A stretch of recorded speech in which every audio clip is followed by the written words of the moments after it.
Hi everybody! This is Ildi. Well, nice to see you all. I hope you're well and doing amazing.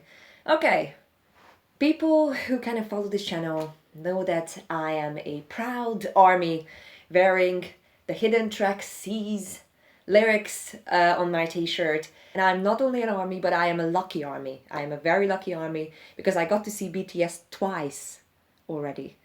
And as the title of this video states, this video is going to be about the O2 versus the Wembley experience. And I know this is a massive privilege. I've seen them at the O2 last year, 2018. It was just 2 days after my birthday. And the first section of this video going to be a couple of thoughts on what I recorded back then. And the second section is going to be about what happened in Wembley and how I felt at Wembley and, how was that experience. And then at the end of the video, we're going to do a bit of a summary about the both and how they compared, if they are comparable at all. But you get what I mean.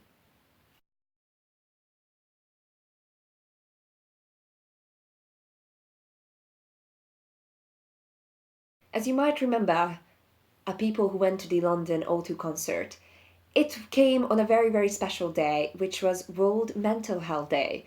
So I decided when I arrived that I'm gonna go on a bit of a journey and ask a couple of people, a couple of armies, what the connection is, why they feel that BTS is special in that sense, that they really put a lot of emphasis on talking about issues that are sometimes uncomfortable. And apologies for the sound quality, but I think it's important to hear what they had to say, so I included some subtitles. And thank you very much for all the contributors, because I know it's not easy to talk about this. As you check it out in some of our previous videos, we constantly talk about this as people go through these issues themselves. Yeah. So I felt it's important to include. So now I'm here to see BTS, which is unbelievable. But the most unbelievable thing is, as I was checking Twitter today, October the 10th is not only the day to see BTS here in London, but it's also World Mental Health Day. So what I'm going to do is I'm going to ask a couple of lovely armies to see what they think about the topic and why BTS is so inspirational for us. So please look out for some, hopefully, other take on how the fandom is really like. I think BTS are really good because they don't only just talk about like love and things, they talk about really important topics. So they talk about mental health, and especially in Yoongi's obviously mixtape is one of my favourite songs, and it's the last, and he talks so much about his own personal feelings and what he's done in the past that has helped kind of shape him as an artist, and that he's not afraid anymore of who he is and what he has become through becoming an artist and through everything that's affected him. I think it's important to have music that speaks more than just like, stereotypical things, but like girls and money, talk about things that happen to everyone in their life. Like, I think that's a big thing. I think that's what they do really well. I feel like people can relate to them a lot, and it becomes easier. Even though like it comes up with surface, especially people who don't understand the language, it seems like music. But when you look at the translation, it's much more in depth than you think it is. They're real connected, like mental health and the messages from the lyrics. I think it's very inspiring because, I don't know, because their lyrics has depth. So sometimes, people go through with depression or stress. I think if you listen to the music, you can relate to it. I think so, that's what I think. Yeah.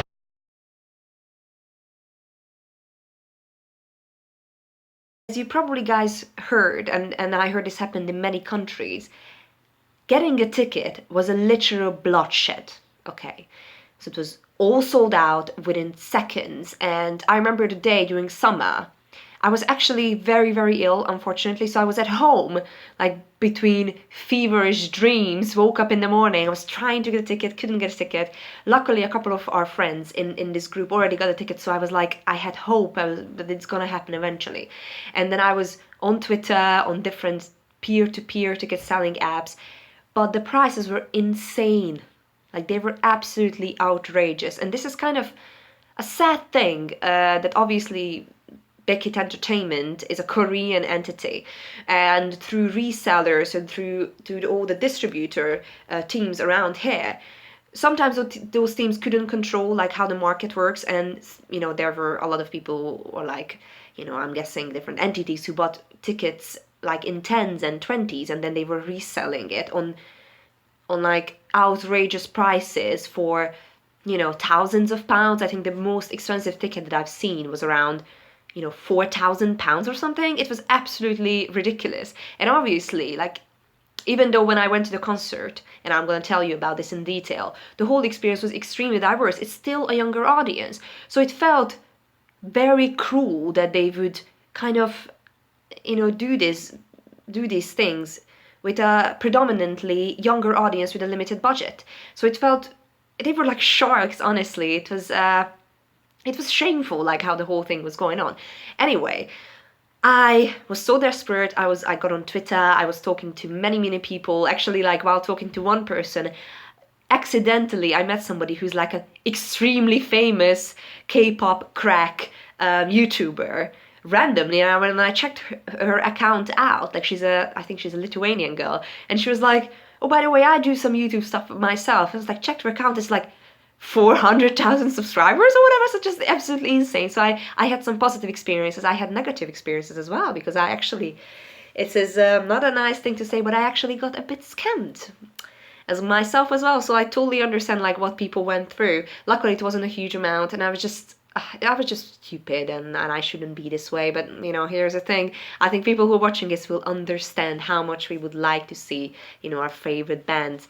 Anyway, by the end, Monday midnight, I got a ticket through a fan whose friend couldn't come, and then basically they were reselling it through Twitter, and just before midnight I received my ticket through email. I even had a conversation with her like how to separate the PDF pages, and so it was just like a wild ride. And when I got it, I was so happy.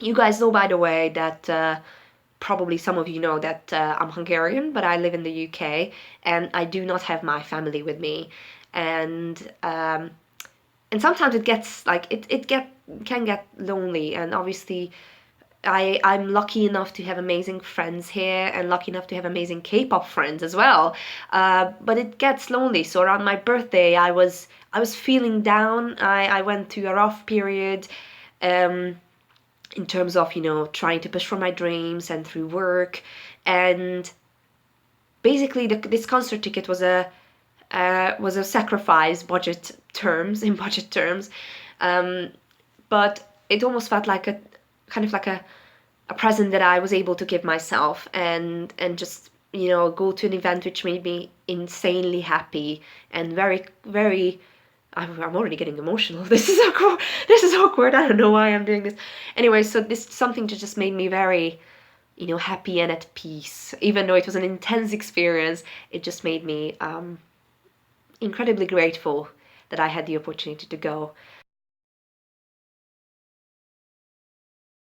As you guys saw in that video that I showed you, there were so many people here. And the interesting thing is, a friend of ours, Emma, whom you briefly saw in a couple of videos in the beginning of our channel, she unfortunately had a surgery a couple of days earlier, and she had a standing ticket. She had a general standing ticket. And she and her friend Dama, they went together, but obviously she had crutches with her, so she couldn't, you know, have the standing ticket. She needed special admission. Long story short, when she came out after the concert, we were there on the same day, she told me that apparently, like, one of the helpers at O2 Arena, basically, you know, Emma was curious, well, what did you think? How was the BTS concert? And, you know, like a true fan, wanted to get appreciation for our favorites. So this helper, this like O2 staff member, told her that she'd never seen anything like it. Because apparently, like, kind of like, they made these official, unofficial counts about, like, you know, how many people come to the site. Because O2 itself is on kind of like a small island. There are multiple buildings and cafes around the arena itself, and then the arena also is set up in a way that it has a small theater within the big building, and it has the arena in it as well, and then it has, you know, multiple venues. So when I went there for another event for like a country music festival, they had music stages all over the building. Anyway, so the staff member told Emma that they were absolutely amazed because they count how many people come and visit the whole area, not just the arena itself. And she said approximately the people who visited the place were twice as more as the people who actually got the ticket. I myself went there around like 3:30 p.m. I would say, and the concert, we only started to go into the concert around like the arena itself around, you know, 6:30, and the concert started at 8. People were just hanging out, having a chat, having a conversation, listening to music. Some people were dancing. And like the funny thing was, again, when we found Emma later on, we heard screams and shouts from the ticket office. And I was just like, what's happening? Like, are they here? Or what's going on? Because this is confusing. Like, they can't be here. Like, as far as we know how BTS security works, this cannot happen.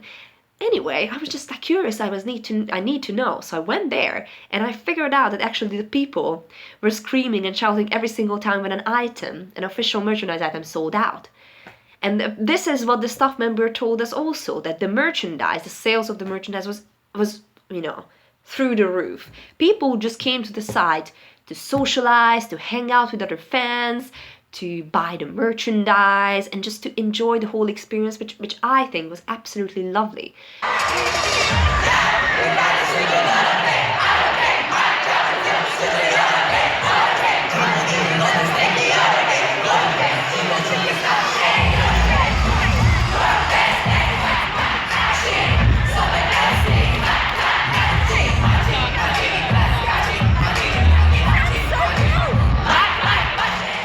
Experience, the whole crowd was extremely diverse. So you would say obviously it's like a younger audience, but I saw very, you know, a lot of male fans as well, a lot of female fans, and there was a really cool community, like an LGBTQ fan group who came with like very cool banners, and I was just like, oh, I wanted to, you know, chat with them or whatever, but then we ended up going into the arena.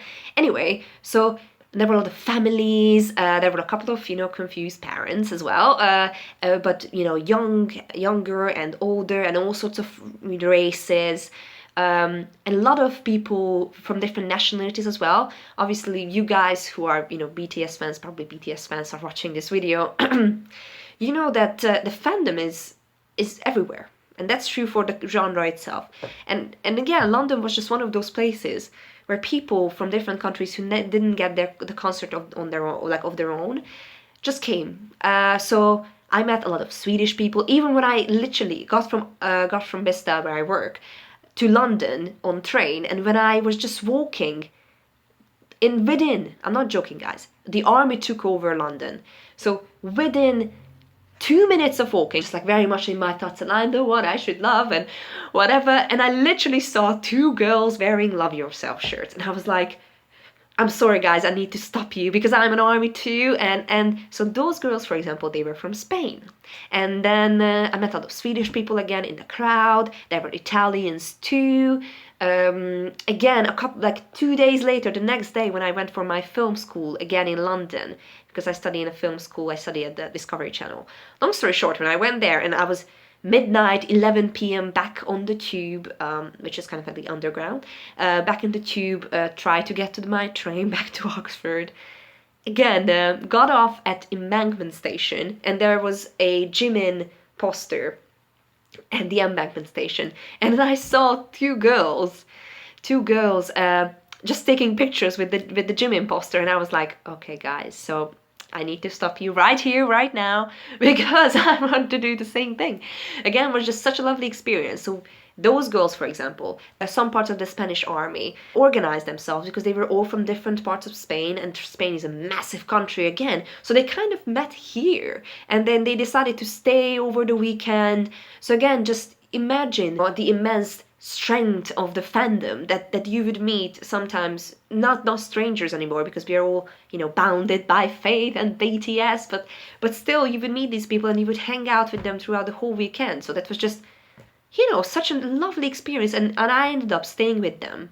Almost missed my train, by the way. Like I don't know, 45 minutes, and we just chatted through the whole concert randomly. So that, and then I ended up giving some, you know, recommendations of what to see in London. So again, that was just a lovely, lovely experience. And the positivity and the kind of excitement, but a very healthy excitement. I wouldn't say, like, some people assume that, okay, we go to a concert like this and then everybody's like obsessive with screaming and fainting and whatever. Before we went into the concert, it was a very healthy excitement, just pure joy. So I think there's something that I wanted to point out before, you know, you know, some media outlets would, you know, portray us as kind of like this poisonous, crazy fandom where people just, you know, absolutely go off the rails. That's not the case at all. It was a great experience.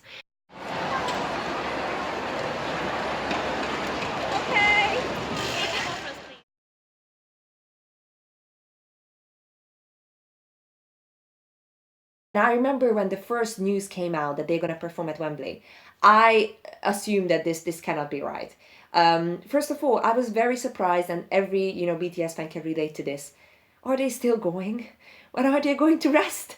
They need some break, and, you know, with all the love and affection that we feel towards them, I almost felt like, no, I can accept a bit of a holiday. Please go on holiday. You know, enjoy the sun in whatever Greek island Namjoon wants to go to. But it turned out that the news were right.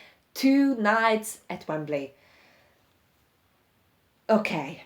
So, my mission on this one was that this time, because last time I was alone and I met some amazing armies in the meantime, but I was not sitting next to my friend, next to our amazing K-pop Academy friends. I was on my own. So I was determined that this time I'm going to go with someone whom I really, really love and is a fellow army. We managed to get tickets and to the second day, to Sunday, which was important because I was actually flying out again. This is basically, you know, what happens because, you know, I live in a country where I'm not from and I have to visit, you know, family very often. But I was like, I need to go, I need to see this. So I came back on Sunday morning with a flight that was scheduled for 6 a.m. And I actually arrived back on the same night, sleeping on the airport, and then got on a flight and basically got to London. And the interesting experience about that was that, you know, in the morning I basically got on the flight. I don't know, somehow managed to get my body into the seat where I was supposed to sit and fell asleep instantly. However, when I woke up, suddenly 60% of the flight turned out to be an army. BT21 merchandise just popped out of nowhere. It was fascinating. People literally turned out to be that, like, more than half of that flight from Budapest to London Luton was full of armies. And I was like, this is just the best thing ever. So I quickly ran to the aid of a couple of armies who actually, it was their first or like second time in London. They didn't really know where to go. And I was like, guys, just come with me. Are you coming to the concert too? This is amazing. Let's go together. I'll show you which bus to take. I'll show you which, you know, bus stop to get off. And, you know, we're gonna enjoy this together. It was very fascinating. Again, the people whom I met, there were obviously people who were like, you know, teenagers or whatever, but not everybody was that young, okay? So I would like to point out that, like, again, very diverse community in age as well. My friend Jade, the amazing Jade, who looked gorgeous on that day, by the way, as always, Jade wanted to get some merchandise. I myself, I'm not that big of a merchandise person. In general, I have an album that I got in Japan when I was in Japan, but BTS merchandise is something that I have specific lines that I would like to get on the Love Yourself campaign, around the Love Yourself campaign, but they're always sold out. But anyway, here's the chance to get some merchandise. So obviously, we looked it up and said we're gonna queue. Just like in the previous part of the video, London turned out to be a big celebration of ARMY.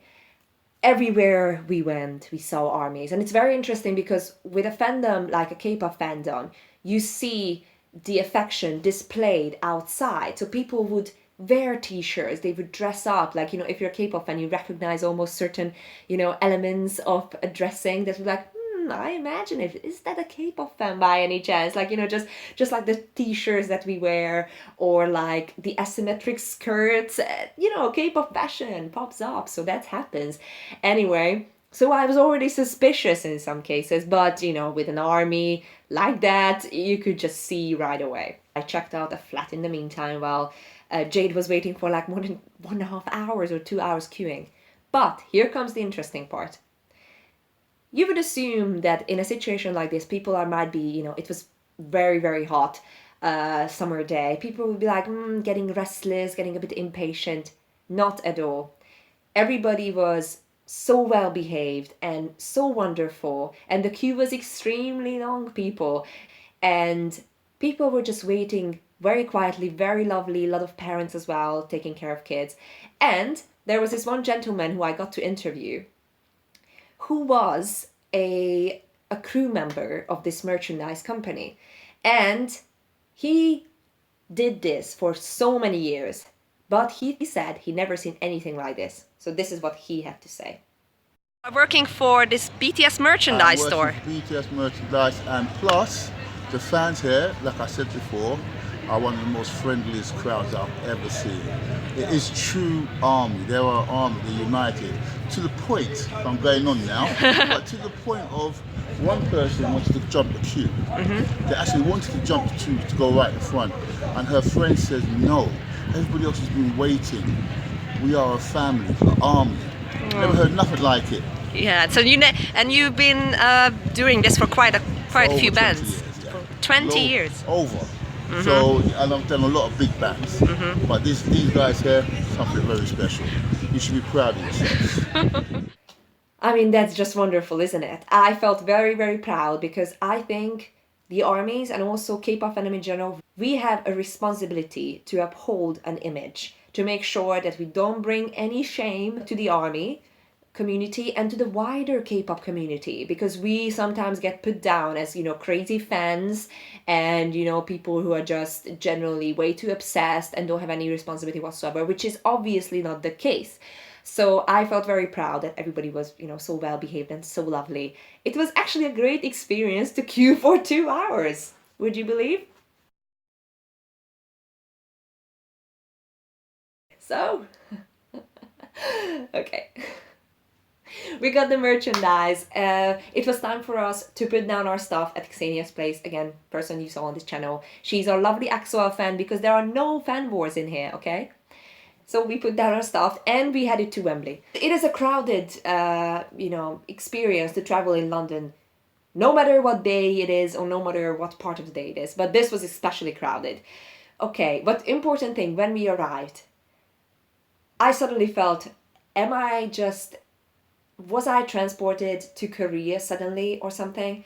Because it's unbelievable the amount of, pictures that you saw from BTS. It was just like in the documentaries, the way we see it, that the road that leads to Wembley was all posters with BTS and the crowd was just buzzing and it was so exciting. I was literally freaking out and people were taking selfies with the amazing images and I was like, this is unreal. This beauty is unreal. Hey! Okay, so this is 2019. Speak Yourself BTS Tour London! It was a real K-pop concert experience in that sense because it had all the extra element that sometimes, because of like the venue or just like it's a smaller scale version of the big concert, we are missing when people come to the continent. And this was a full-blown K-pop concert. So just based on that fact, I think it was important to experience. So many fan events were going on. Our good friend on this channel, Xinachu, who does K-pop random play dances in London, all across London. And she also does like dance covers herself with her newly established dance crew. She was also doing, some videos. I catched a glimpse of her while she was doing the videos. So that was really, really cool. And again, we got to see her a couple of weeks later because we competed in a K-pop competition. So anyway.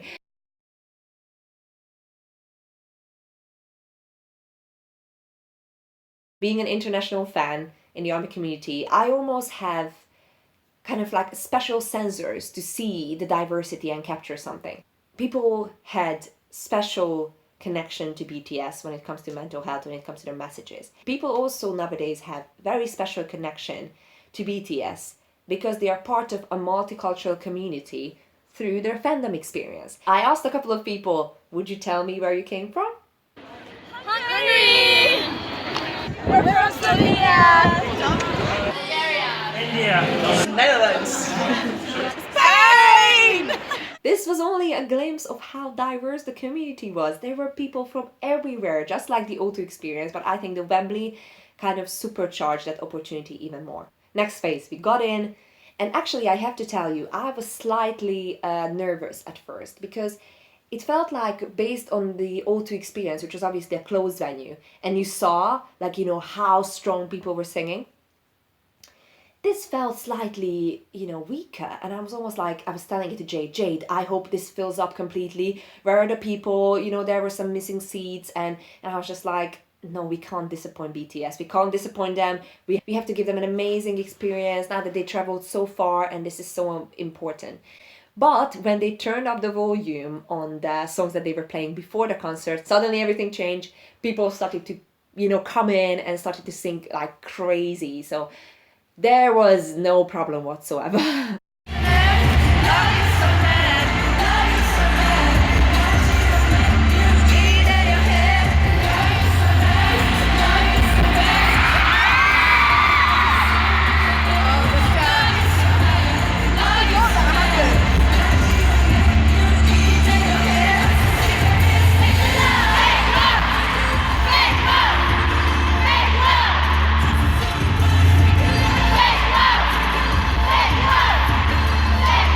It's important to notice that the O2 concert and the Wembley concert actually were very, very similar in terms of the song selection.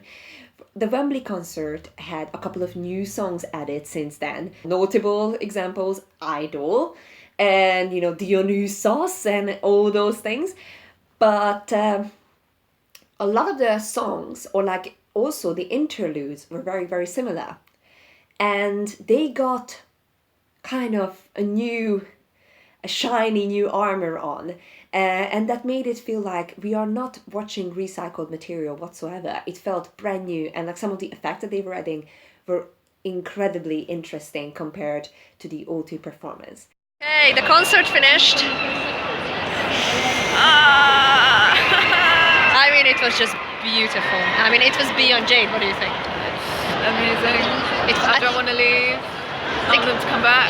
It was beyond beautiful, I think. It was spectacular, really, really emotional, and I think beyond my expectations, honestly. Yeah, it was. To feel like an arena like this and just be able to just have the same level of like excitement that they do when they've done it in smaller venues. It's just amazing. I think it's just wonderful to see that you couldn't believe how much they can control the crowd, but man, Yeah. I mean, everybody's eating from the palm of their hands. Nobody wanted them to leave. Like, it's just, I wish they could stay here forever or something like that. Only. Because they clearly belong to the stage. This is like no denial whatsoever. Yeah. I mean, I kind of lost my voice. Me too.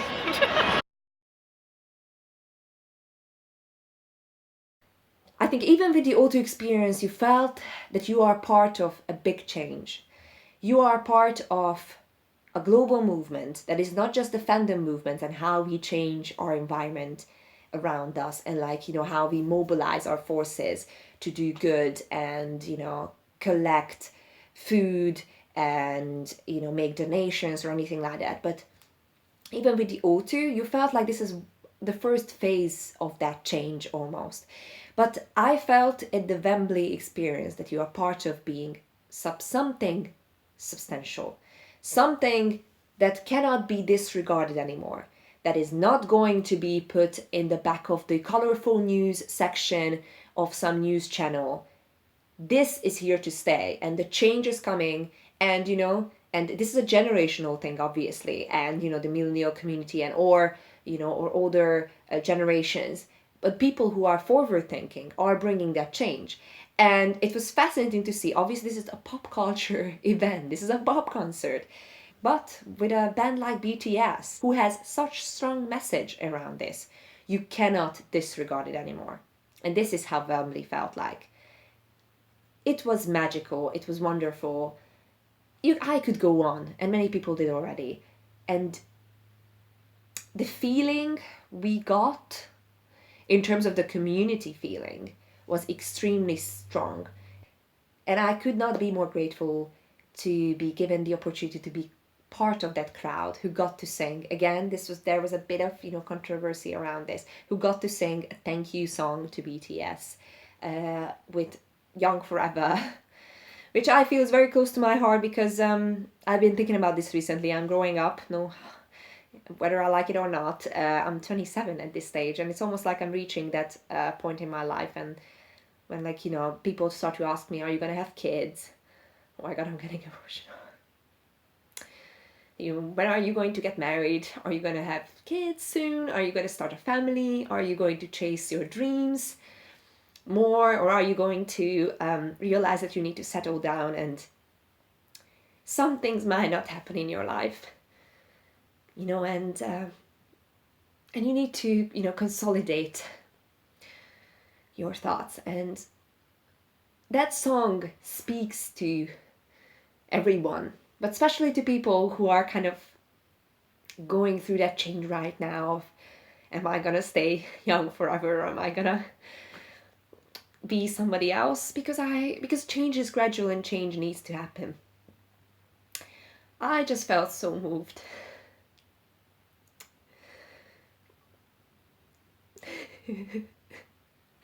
I think I'm more of an ugly crier. I'm not a K-drama crier, unfortunately.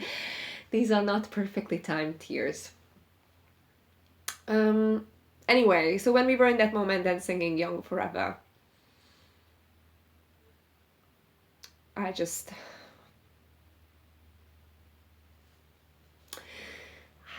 don't know. It gave me strength. It gave me a lot of strength, but it also made me question, how am I going to take the next step in my life, and where that's going to lead me. And again, if you're a fan of an artist like that, whether you like it or not, these questions are constantly being asked through the lyrics and through the music, and you are being, just like the Japanese album Face Yourself, you're being faced with, questions and decisions you are not necessarily ready to make. And again, this concert was a transformational experience for me. And I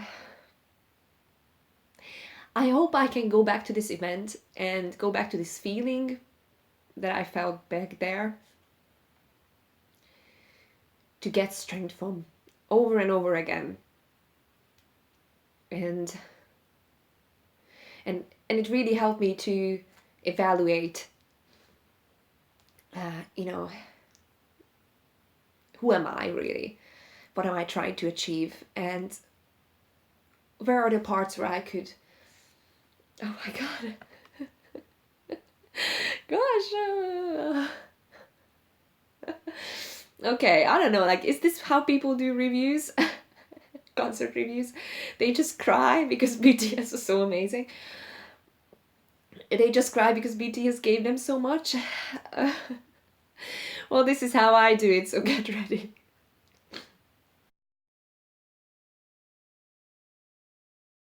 Sorry guys for this interlude of tears. I'm just very grateful that I was one of the, tens of thousands who got to see and got to be part of this life-changing experience.